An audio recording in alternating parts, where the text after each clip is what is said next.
Hey there guys, this is a new mainstay series on the channel, Ladder Academy, where we analyze the losses and mistakes of ladder players so that we can all learn and be better players. Today we have an r/all things protoss user, Hilbert 90. He's a Bronze League NA player with a lot of potential. As a reminder, there's no call to make fun of noob or lower league players.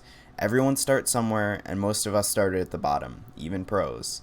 Hilbert has some very specific questions about holding off early Terran rushes as an expanding protoss player. The first thing I want to point out is some advice from G.I. Joe. Knowing is half the battle. If we look at Hilbert's vision on the minimap, we can see it's very limited. He has no idea what his opponent's tech is. If this were a 4-player map, he wouldn't know where his opponent is. He doesn't know if his opponent has expanded. Hell, he doesn't even know his opponent's right outside his base.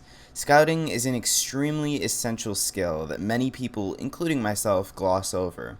I avoided it because I didn't know what I was looking for, and the best way to learn is through experience, both through watching pro matches and through your own observations in game. As a quick rule of thumb though, you should scout with the probe that builds the gateway at 15 supply. On any 2-player map, this will get there in time to scout gas timings and annoy the SCV building the barracks. There are 3 things you need to look out for: gas, Reaper, and CC. Gas can lead to Reaper or Reactor. Reaper generally leads to CC, but no Reaper can mean fast factory, or Reactor, which means aggression. No gas can mean fast CC or 3 racks, which means aggression. Alright, so that seems a little bit complicated, but I promise it's not.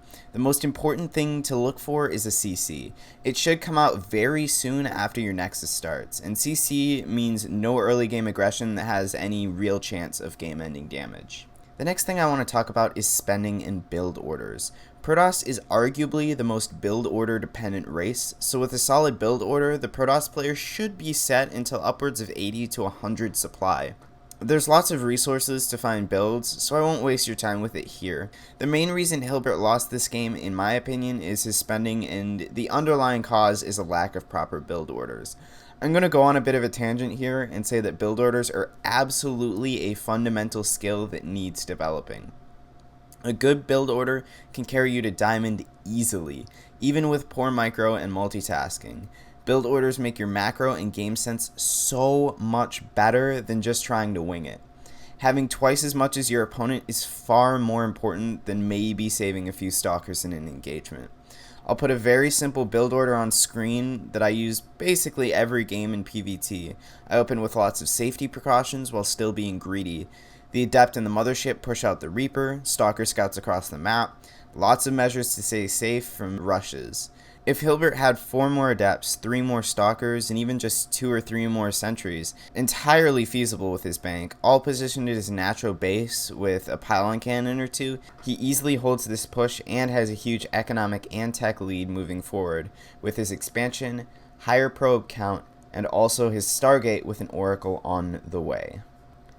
Thanks so much for tuning in. Like if you liked, and dislike if you disliked. Subscribe for more esports content, and be sure to leave some feedback or discussion in the comments section. See you guys next time.